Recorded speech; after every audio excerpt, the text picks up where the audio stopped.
Welcome to Bridge Classic Cars competitions. We give people like you the chance to win your dream classic car for just a few pounds. Our latest competition car is this very special 1959 MGA twin cab.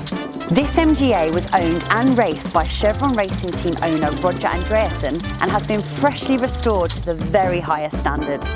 To read our full write-up and for your chance of winning this gorgeous twin cam MGA, enter the draw today for just £9 via the link below.